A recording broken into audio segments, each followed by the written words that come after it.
여러분 반갑습니다. 정문성 목사입니다. 귀한 주일을 맞이해서 하나님의 은혜가 여러분 가정 가운데 그리고 여러분 모든 삶 가운데 충만하기를 주의 이름으로 간절히 기원합니다. 기도하겠습니다. 은혜로우신 아버지 하나님, 코비드로 인해서 우리가 함께 모여 예배드리지 못하고 이렇게 방송으로 예배할 수 있게 되었는데 이 가운데도 주님께서 함께 해주시고 하나님의 뜻을 깊이 마음에 담는 시간 되도록 은혜를 더하여 주시옵소서. 감사하고 예수님 이름으로 기도하옵나이다. 아멘.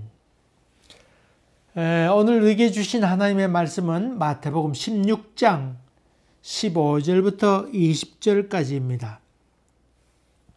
제가 봉독하겠습니다. 이르시되 너희는 나를 누구라 하느냐? 시몬 베드로가 대답하여 이르되 주는 그리스도시요 살아계신 하나님의 아들이시니이다. 예수께서 대답하여 이르시되 바요나 시몬아 네가 복이 있도다.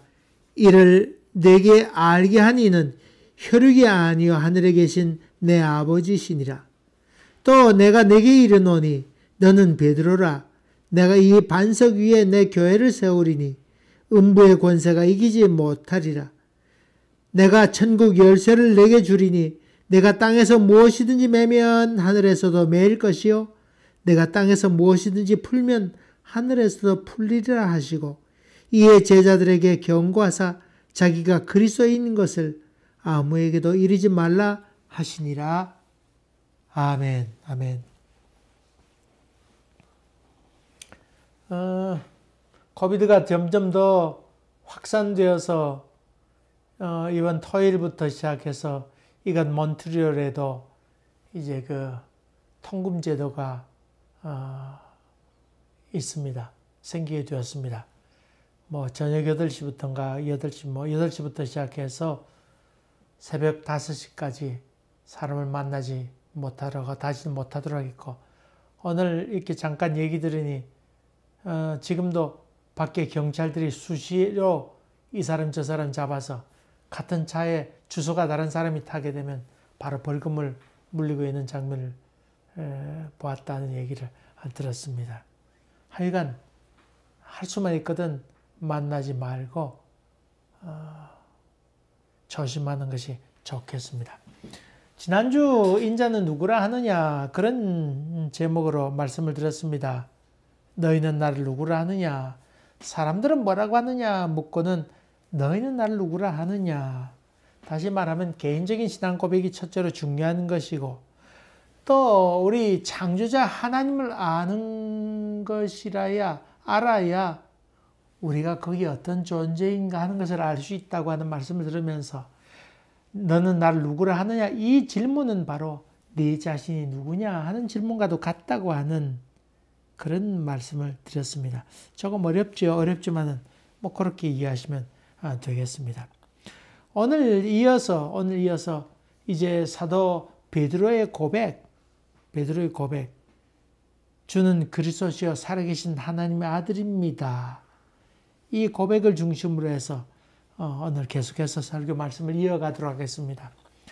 우리는 로마 캐토릭 그리고 우리 교회 개혁교회 그렇게 불리고 있는데 흔히 사람들이 얘기하기를 로마 캐토릭에서 나온 것이 개신교다 그렇게 얘기하지요. 우리 개혁교회에서는 그렇게 얘기하지 않습니다. 거기 한 분파다 거기서 나왔다 그렇게 이야기하지 않고 이 개혁교회는 원래 성경으로 돌아가자고 하는 것이다. 그러니까 거기서 옆구리에 삐쳐나온 것이 아니고 원래 성경으로 돌아가자고 하는 것이다. 그렇게 얘기하지요.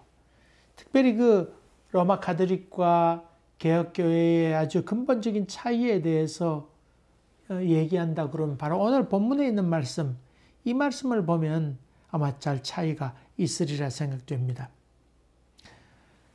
베드로는 주는 그리스도시요 살아계신 하나님의 아들입니다. 그렇게 고백했지요.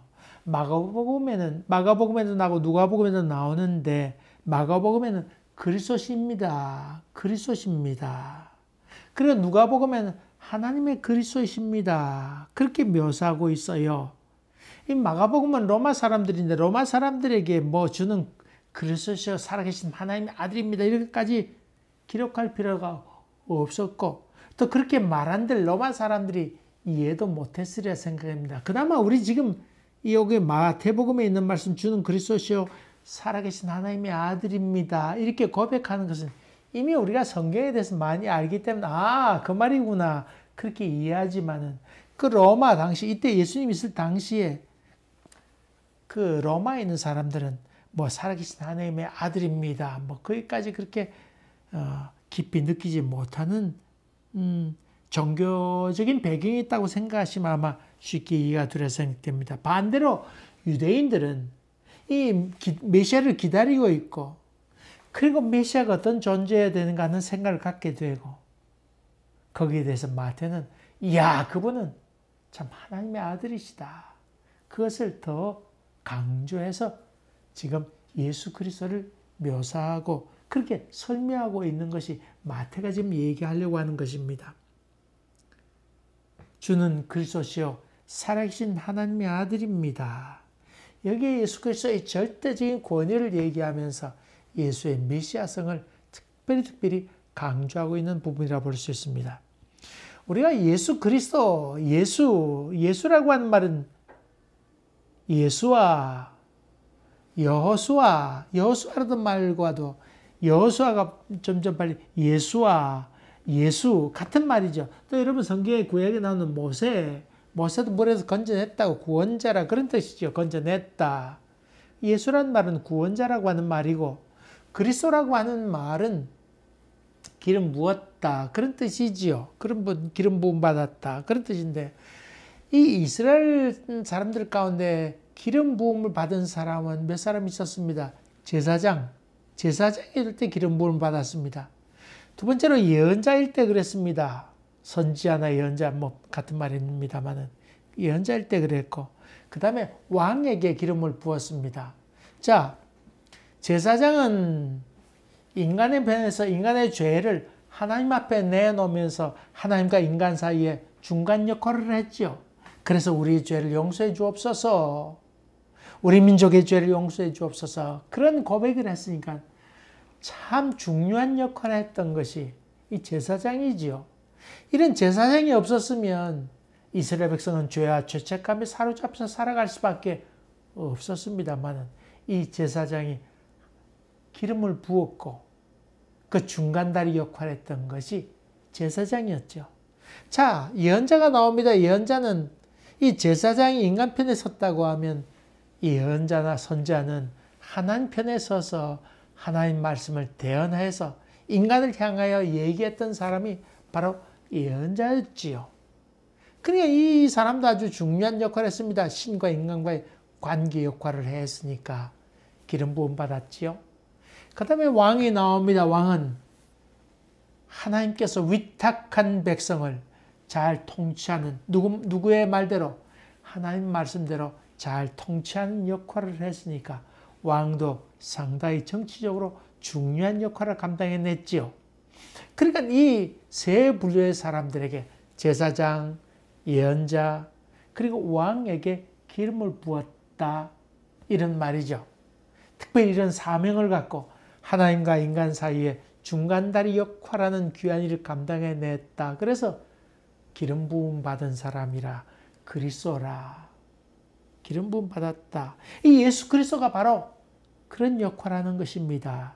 다시 말하면 예수 그리스도는 제사장 역할을 하고 예언자 역할을 하고 그리고 세상을 통치하러 오신 다윗의 왕의 역할을 감당해내는 왕권도 값이 있는 바로 그 일을 감당해내러 오신 분이 바로 예수 그리스도시다. 그런 말이죠. 이스라엘 백성이 그렇게 기다리던 메시아, 바로 예수 그리스도는 메시아입니다. 그것을 여기서 얘기하고 있죠. 여기에 예수 그리스도의 인성을 얘기하고 있습니다. 인간. 메시아가 신도 아닙니다. 또 왕이나 제사장이나 아니면 예언자가 신인 신적 존재가 아닙니다. 이 사람들은 인간으로서 하나님의 중간대리 역할을 했던 사람을 볼 수 있지요. 그 다음에 이 고백 가운데 하나님의 아들입니다. 여기 앞에는 살아계신 하나님의 아들입니다. 살아계신 하나님의 아들입니다. 이렇게 설명하고 있는데 이것은 예수 그리스도의 신성을 의미하고 있죠. 오늘 그 본문 주는 그리스도시요 살아계신 아들입니다. 이 말을 본문 그대로 원문 그대로 설명한다면 당신이 그 그리스도시요 살아계신 자이신 하나님의 그 아들이십니다. 이렇게 원어적으로 그대로 풀면 그렇게 설명합니다. 당신이 그 그리스도입니다. 당신이 바로 그 기다리던 바로 그 사람입니다. 다른 사람이 아니라 바로 당신입니다. 그리고 살아계신다고 하는 말은 하나님께만 쓰는 말이지요. 예전에도 살아계셨고 지금도 있고 앞으로 여전히 살아계신 하나님의 바로 그 아들입니다. 아주 강조해서 이 베드로가 신앙 고백하고 있지요. 이 말을 들었던 예수님께서 깊이 감동했습니다. 사실은요. 깊이 감동해서 내가 한 말 이거 내가 한 것 같지만 사실 그거 아니고 성령께서 너에게 가르쳐 주셔서 한 말이다. 이 말은 예수님께서 그 말 듣고 나서 흡족하셨다. 내가 한 말이 이건 맨정신으로 한 말이 아니로다. 뭐 그런 말이죠. 뭐 맨정신 아니라는 말을 일반적으로 얘기하면 말도 안 되는 얘기했다. 그런 말이겠지만 여기서 얘기하는 맨정신이 아니라 이런 말은 내가 성령으로 인해서 정말 귀중한 고백을 했다. 그런 뜻이죠. 그러면서 예수님께서는 아주 감탄해 하십니다. 2000년 동안 기독교가 수많은 신학자들이 나와서 신학 논쟁을 했습니다만 예수가 누구냐? 거기에 하죠. 예수는 한 스승이다. 좋은 선생님입니다. 위대한 선생입니다. 그분이야말로 성자이십니다. 예수 그리스도야말로 참 인간입니다. 영지주의자 같은 경우에는 예수님은 실체가 아니다. 영적 존재이다. 예수님께서 오셨던 갈릴리에서 있었던 예수 그리스도 그분은 실체가 아니고 영체다. 소위 영주주의자들은 그렇게 얘기하지요. 근데 이런 인간이다, 신이다, 그런 얘기에 대해서 다 설득력이 별로 없습니다. 아주 여전히 힘을 실어서 설득력이 있는 것은 예수는 그리스도시요 살아계신 하나님의 아들입니다. 이 귀한 베드로의 신앙 고백, 이 고백에 기초하고 있습니다. 그러니까 이 베드로의 고백은 기독교 신앙의 기초이면서 처음이고 나중된다고 볼 수 있죠. 또 마지막이라 볼 수 있지요. 우리가 고백하는 주일날 예배 시간에 고백하는 신앙 고백 있잖아요. 사도신경. 또 사도신경도 있지만은 또 각 때마다 역사적인 순간마다 신앙 고백을 하죠. 근데 독재 정권 밑에서는 우리가 이런 상황 가운데 있는데 우리는 이렇게 신앙 고백합니다. 하나님의 정의의 나라가 실현되기를 원합니다. 그러면서 이런저런 신앙 고백을 합니다. 또 연합교회 같은 연합교회 신앙 고백이 있고 또 장로교는 장로교 신앙 고백이 있고 또 웨스트민스터 신앙 고백 이런 여러 가지 신앙 고백이 있는데 모든 신앙 고백 이런 신앙 고백 저런 신앙 고백 많이 있지만은 가장 기초가 되는 그리고 빠지지 않고 나오는 부분이 바로 이 베드로의 신앙 고백에서 다 나옵니다. 이 문장이 빠지게 된다면 온전한 신앙 고백이라고 인정을 받지 못합니다. 그래서 모든 신앙 고백의 뼈대를 이루는 것이고 또 이 모든 기독교가 이단이 아니냐 거기 아주 중요한 잣대가 되는 것이 바로 이 고백인 것을 봅니다. 예수 그리스도는 눈에 보이는 인간으로 오셨다. 그래서 예수님의 영체가 아니고 역사적인 인물이고 또 우리 인류 구원을 위해서 육체로 오신 분이시다. 그러면서 동시에 하나님의 아들로 오셨다. 여러분 요한복음이 기록됐는데 요한복음 같은 경우에는 그 당시 영지주의자들이 많이 있었죠. 영지주의자는 영은 선한 것이고 육은 악한 것이라고 생각하는 사람들이 있었습니다. 그러니까 육체는 악한 것이니까 육체는 구원받지 못한다. 그리고 육체는 악한 것이니까 꽁꽁 묶어둬야 된다. 그래서 금식하는 사람도 많이 있었고, 또 반대로 영은 구원받게 되니까 내 마음대로, 육체는 내 마음대로 써도 된다. 이렇게 소위 영지주의자에 있을 경우에는 극단적인 아주 쾌락주의자도 나오고 고행하는 그런 사람도 나왔던 것을 보게 됩니다. 이럴 때에 태초에 말씀이 계셨는데 말씀이 육신이 되어 우리 가운데 임하게 되었다. 우리 가운데 임하게 되었다. 이것을 요한이 보았던 참 복음이라 그렇게 설명할 수 있지요. 기독교는 환상을 믿는 것 아닙니다. 구름 잡는 얘기하는 것 아닙니다. 실제 삶에 있어서 예수 그리스도는 실체로 오셨다.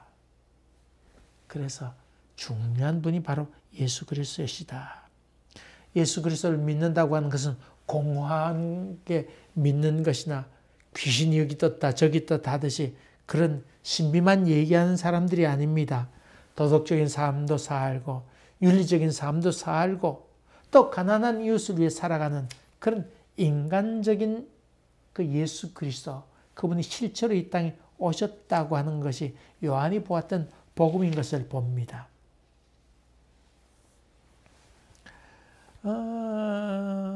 여러분, 그래서 그 요한복음에 도마가 나와서 도마가 예수님의 손에 못 잡고 만져봐야 믿겠다고 하는 말은 괜히 한 말은 아닙니다. 사람들이 예수는 그냥 세월이 흐르니까 예수님이 실제로 나타나지 않았다고 하는 얘기를 자꾸 하게 되니까 아니다. 도마가 있을 때 도마가 손을 놓아 보아야 믿겠다고 그랬대요. 그렇게 예수께서 허락하셨다. 그러니까 도마가 그것을 확인한 후에 믿게 되었다는 것을 요한복음에서 얘기하고 있죠. 그리고 부활한 예수께서 자기를 배반했던 베드로에게 찾아오셔서 네가 나를 사랑하느냐? 내 양을 먹이라 치라 먹이라. 그렇게 실체로 나타나셨던 분이 예수 그리스도다. 그것을 강조해서 설명하는 것이 요한복음이지요. 흔히 요즘 크리스찬 중에 믿음이 있다고 하는 사람들 함께 모여서 예배하고 찬송하고 기도하면서 아이고 코비드가 있는데 좀 정부에서 이렇게 좀 하지 말라고 그러는데도 여전히 모여서 예배드리고 찬송하고 기도드려야 된다. 함께 모여서 예배드려야 된다. 뭐 그렇게 얘기하는 사람 많이 있죠. 그러면서 우리가 하나님께 예배드리면 병에도 뭐 걸리지 않는다. 그렇게 얘기하는 사람도 종종 보게 됩니다. 여러분, 근데 그런 것들이 다 허상입니다. 말도 안 되는 얘기입니다. 중세에 그 패스트가 유행했잖아요. 패스트가 유행했는데 얼마나 그 전염성이 강했는지 순식간에 패스트로 인해서 죽는 사람이 많았습니다. 그때 신부들이나 예수를 믿는다고 하는 사람들이 여러분 하나님께 기도해야 됩니다 하면서 여러분 하나님께 성당에 와서 기도하면 병이 걸리지 않습니다. 그래서 많은 사람이 모여서 성당에 모여서 예배드리잖아요. 그로 인해서 예수 믿는 사람이 떼죽음을 많이 당했습니다. 여러분, 예수 믿는다고 안 걸리는 것 아닙니다. 병균에서 죽는 경우도 많이 있었습니다. 수많은 사람이 그로 인해서 죽었습니다. 요즘 무증상 환자가 증가하는데 자기는 하나님의 보호 아래 있기 때문에 아이고 절대로 병이 안 걸린다. 그런 얘기는 좀 하지 마세요. 너희가 독을 마셔도 해하지 아니하며 그런 성경 말씀 있잖아요. 물론 그런 특별한 경우도 있습니다. 하나님께서 그런 기적을 베풀기도 합니다만은 늘 그런 것만은 아니라고 하는 것도 알아야 됩니다. 하나님께서 의사를 보내주셔서 의사에게 지혜를 주시고 치료하는 방법도 가르쳐 주셨잖아요. 흔히 교회에서 하나님께서 함께 하시면 아이고 병에도 안 걸린다. 왜 죽는 거예요? 그런 얘기들이 너무나 영적인 얘기, 영적 얘기만 하는 사람들이 그런 망상에 빠져들기도 쉽고 광신이 되기도 쉽다고 하는 것입니다. 여러분 반대로 예수 그리스도에 대해서 인간적인 한 스승으로만 생각하는 사람도 많이 있습니다. 아, 예수는 참 훌륭한 분이시지. 아유, 참 도덕가이지. 오른쪽을 때리면 왼편을 돌리더라. 그건 인간의 도덕으로서 도저히 그럴 수 없는 인간의 한계를 넘어선, 야, 그분이야말로 참 대단한 분이시다. 그렇게 이해한 사람도 있습니다. 그래서 위대한 스승으로 생각하는 사람은 많이 있습니다. 그래서 교육가들이 모델로 삼는 경우, 또 혁명가들이 모델을 삼는 것이 예수 그리스도시요. 석가나 공자, 또 세례 요한, 모하메드, 이런 훌륭한 인물과 예수 그리스도를 동일선상에 넣는 경우도 있습니다. 근데 여러분, 그것만 아닙니다. 기독교는 어떤 의미에서 본다고 그러면 신비의 종교라 얘기할 수 있죠. 다시 말하면 예수 그리스도 이름으로 기도하고, 예수 이름으로 구원을 받고, 예수 이름으로 치유함을 받고, 여러 가지 어렵고 힘든 일, 벽에 막힌 일이 있을 때 예수 이름으로 기도할 때 하나님께서 응답하시는 신비가 이 속에 있다고 하는 것입니다. 여러분, 위대한 스승에게 기도할 필요는 없습니다. 도움을 구할 수 없습니다. 인간이 그런 어떤 도움을 줄 수 있는 존재가 되지 못합니다. 그런데 우리가 믿는 예수 그리스도, 하나님의 아들 예수 그리스도, 그분은 그의 이름으로 무엇인지 구하면 내가 들으리라고 말씀하셨고, 내 이름으로 구하라고 그렇게 말씀하셨던 능력의 하나님의 아들, 그분이야말로 신비한 분이시다. 여기서 그것을 얘기하고 있죠. 그래서 이 예수 그리스도가 신성과 인성을 잘 갖추고 있는 균형 잡힌 분이라고 하는, 이런 균형을 우리가 맞춰가는 것도 참 필요한 일이라고 하는 것입니다. 요즘 기독교가 참 많은 순환을 받고 있습니다.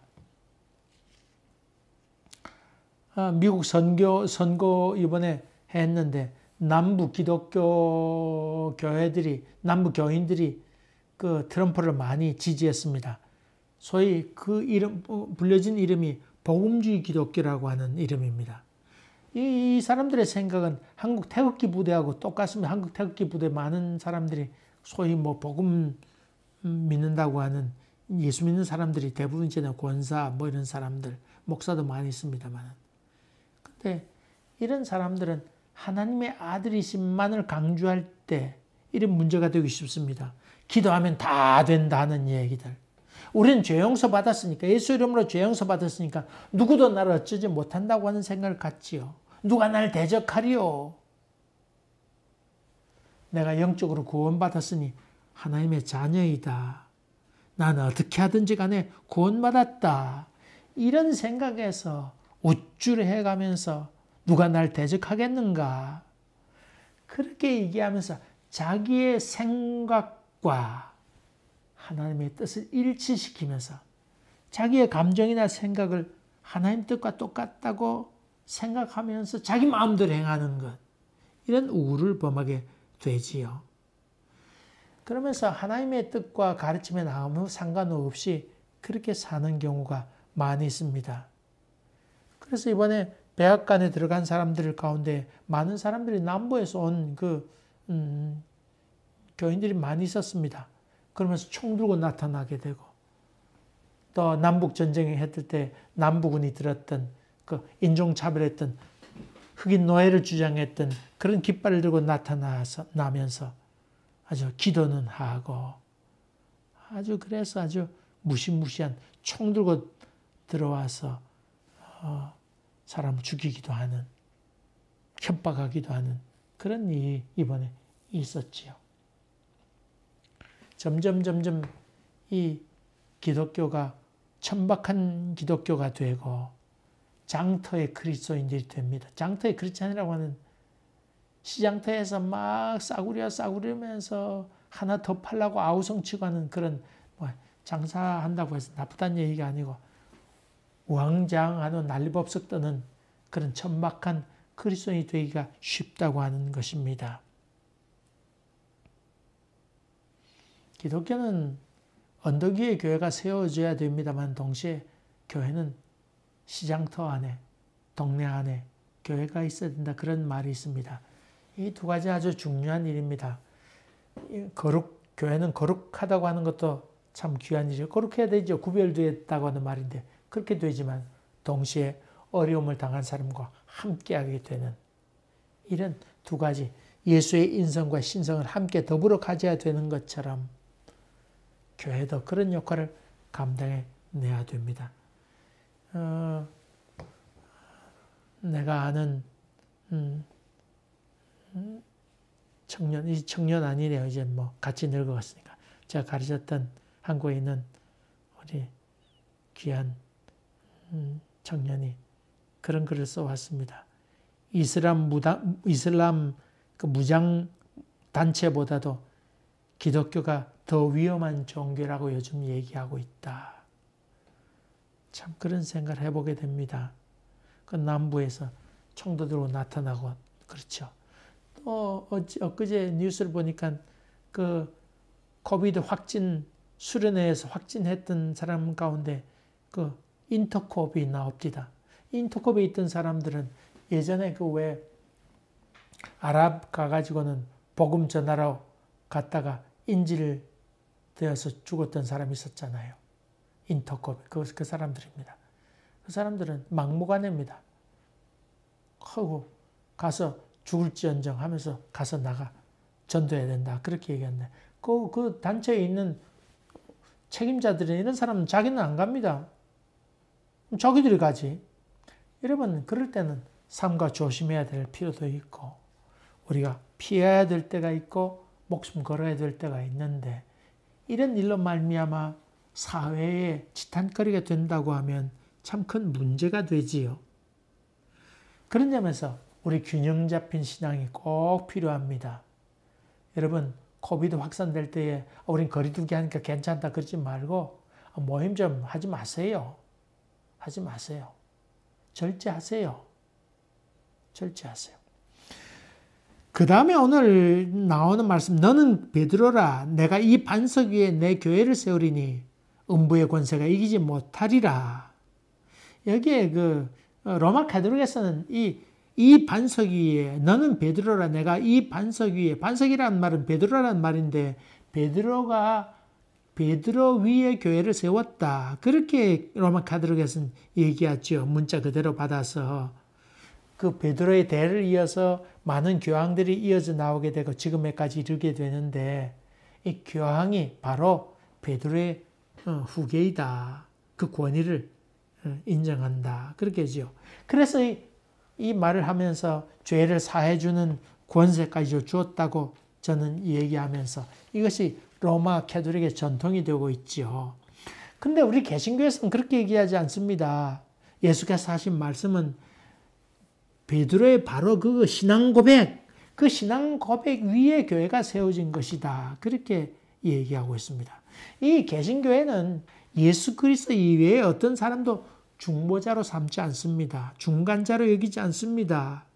하나님과 인간 사이에 어떤 연결을 지어줄 존재는 뭐 교황이나 뭐 마리아나 뭐 성자나 그런 사람, 수호 성자나 이런 사람이 다 필요 없다고 하는 것입니다. 우리 개신교는 예수 그리스도 한 분만으로 우리는 만족하다, 충분하다.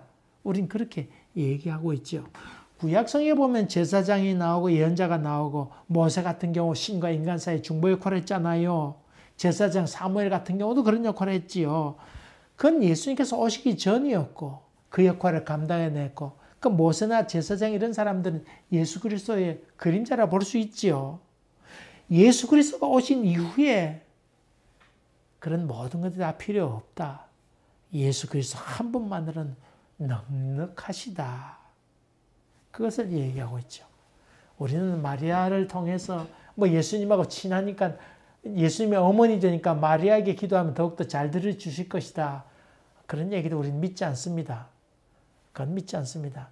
또 뭐 마리아 무엇을까지 주장한데 그렇게 우리는 믿지 않습니다. 여러분 이단이 되기 쉬운 것도 바로 그런 것입니다. 목사 가운데는 자기를 통해서 어떻게 해라. 그것 다 이단입니다. 말도 안 되는 얘기입니다. 신부에게 죄를 고백하면 대신 어떻게 대신도 아닙니다. 하나님께로부터 용서만 받으면 됩니다. 교황도 아니고 마리아도 아니고 바울도 아니고 그 어떤 존재건 간에 하나님과 인간 사이에 예수 그리스도 그분만으로 충분하다. 그렇게 얘기하고 있죠. 그 다음에 또 하나, 내가 천국 열쇠를 내게 주리니 내가 땅에서 무엇인지 매면 하늘에서도 매일 것이요 내가 땅에서 무엇이든지 풀면 하늘에서도 풀리리라. 그러니까 내가 천국 열쇠를 내게 주리니, 그럼 내게 준다고 하는 말이 무엇일까? 로마 카톨릭에서는 베드로에게 주었다. 그래서 베드로가 죄 사하는 권세도 갖고 있다. 그것을 지금 교황이 갖고 있다. 뭐 교황뿐만 아니라 신부들도 당신이 당신 잘못했으니까 당신은 2주 동안 금식하세요. 그럼 용서 안 받습니다. 그렇게 해서 사죄권을 주잖아요. 뭐 교황은 무엇을까지 이렇게 얘기하고 있죠. 근데 우리 개신교는 그런 전통이 아닙니다. 소위 얘기해서 그런 전통이 아니고 여기에 얘기하고 있는 내가 천국 열쇠를 내게 주리니, 이 내게 준다고 하는 말은 우리들을 의미한다고 우리는 그렇게 봤습니다. 바로 우리 자신이다. 다시 말하면 우리가 전도를 해서 이 사람이 예수 믿게 된다고 하면 이 사람이 천국의 열쇠를 갖게 된 것 아닌가? 이 사람은 천국으로 들어가게 되는 것 아닌가? 이 땅에서 풀게 된 것 아닌가? 또 악의 세력에 대해서 우리가 기도하면서 악을 묶어버리면 그런 권세를 예수님께서 우리에게 주셨기 때문에 악을 묶는 권한을 우리에게 주셨다. 그래서 여기 내게 주리니 이 말은 우리 모두에게 주신 말이라 그렇게 설명하고 있습니다. 다시 말하면 우리가 전도를 하지 못해서 그 사람에게 전도의 문이 막혀버리게 되면 묶여버리는 것이 되잖아요. 반대로 우리가 전도함으로 말미암아 전도의 문이 열리게 되면 천국의 열쇠가 열려지는 것 아니겠습니까? 우리는 그런 의미로 본다 그러면 우리 믿는 사람에게 주신 말씀이라 우리는 그렇게 봤습니다. 바로 그렇게 맞습니다. 여러분 지난주에 주는 너희는 나를 누구라 하느냐 그렇게 예수님께서 질문하셨는데 이 말씀은 예수님께서 십자가를 앞두고 죽음을 앞두고 그 제자들에게 얘기하는 말씀이라는 말씀을 드렸습니다. 그런 점에 본다 그러면 죽음을 앞두고 예수님의 제자들이 모여 있는데 천국의 열쇠를 너에게 준다고 하는 말씀과도 내게 준다고 하는 말씀과도 같은 의미이고 이 의미는 너희가 특별히 이 전도의 사명을 너희가 받은 것이다. 그렇게 얘기할 수 있습니다. 지난번에 우리 성경을 이렇게 지금 요즘 계속해서 지금은 조금 쉬고 있습니다만 창세기부터 쭉 해나가고 있잖아요. 성경에 나오는 아브라함의 사건은 몇천 년 전에 있었던 아브라함의 사건이 아니고 바로 그 아브라함이 바로 나다. 다윗이 나오는데 다윗이 바로 나다. 사울이 나옵니다. 사울이 바로 나다. 그런 점에서 본다 그러면 성경에 나온 인물들이 바로 우리를 향한 하나님의 뜻인 것을 알 수 있습니다. 그것처럼 예수님께서 바로 우리에게 주신 이 사명을 얘기하는 것, 천국의 열쇠를 너희에게 주겠다고 하는 말씀이라고 하는 것입니다. 우리가 해야 할 사명, 땅에서 푸는 일, 이 일을 우리에게 주님께서 맡겨주셨다. 이 얼마나 대단한 큰 사명이고 아주 감격스러운 일입니까? 복음을 듣지 못하면 어떻게 믿겠느냐? 들어야 하지 않겠느냐? 그 일을 내가 너희에게 맡겼다. 이 사명을 너희에게 위탁했다. 그런 말씀이지요. 이런 의미로 천국의 열쇠라고 하는 것은 전도의 사명을 우리에게 맡겼다고 하는 그런 의미입니다. 제가 목사가 되려고 했던 계기 가운데 하나는 A.J. 크로닌이라고 하는 사람, 크로닌이죠. 크로닌이라는 사람, 캐톨릭 작가입니다만, 이 천국의 열쇠라고 하는 책을 읽고 참 이 귀한 일이로구나. 이 치섬 신부가 선교하는 이야기를 기록합니다. 다 내용은 또 잊어버렸습니다만 어쨌든 제가 신부 이름은 기억이 납니다. 지점 신부이가 이렇게 나오게 되는데 거기 천국의 열쇠라고 하는데 원 제목은 열쇠들, 여기 keys 그렇게 얘기했습니다. 구원이 오직 믿음으로만 아니고 행함으로도 구원 얻는 것이다. 천국에 들어갈 수 있는 것이다. 이렇게 설명하면서 소위 행위로 구원을 얻는 것이라고 하는 것을 설명하라고 하고 있습니다. 여러분 한 거 생각해 봅시다. 우리의 선행으로 구원받을 수 있다고 하면 예수 그리스도께서 우리에게 올 필요 있었을까요? 뭐 하나님께서 보시고 거기에 맞춰서 구원 베푸시면 될 것 아닙니까? 근데 인간이란 그렇지 못하지요. 인간의 죄성이 너무나 깊어서 인간의 선행이 도토리 키재기 좀 남보다 나을 뿐이지 그것으로 우리가 구원에 도달할 만한 우리의 행위가 있지 못하다고 하는 것을 우리는 알아야 되지요. 알아야 되지요. 그래서 오직 예수 그리스도를 믿음으로 말미암아 구원 얻는 것이다. 이 맹탕한 믿음만 자꾸 강조하지 마세요. 예수 그리스도를 믿는 믿음. 앞에 예수 그리스도 없으면 이단이 다 되는 거예요. 문제가 되는 거예요. 자기 좋을 대로 믿는 거지요. 뭐. 우리 그런 건 아니고 바로 예수 그리스도를 믿는 믿음. 이것이 중요한 것이지요. 이 소식을 전할 사명이 우리 가운데 있다. 이것이 바로 하나님께서 또 예수님께서 이 천국의 열쇠를 너에게 주겠다 하신 말씀입니다. 말씀을 정리해 봅시다. 예수 이외에 중간자 역할을 할 분을 주신 적이 없습니다. 마리아, 성 요셉, 같은 성자, 그런 얘기 많이 합니다만 또 베드로, 교황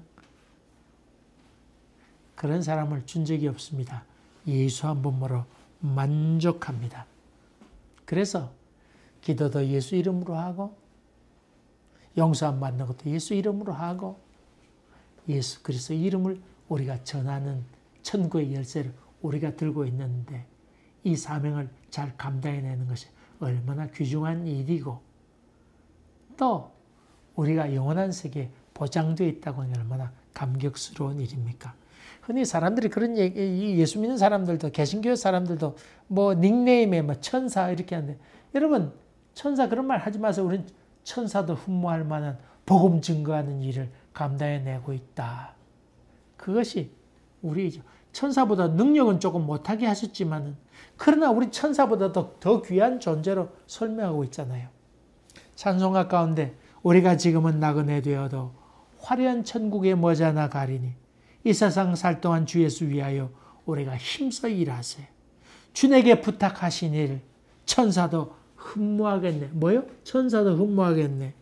화평케 하라신 구주의 말씀을 온 세상 널리 전하세.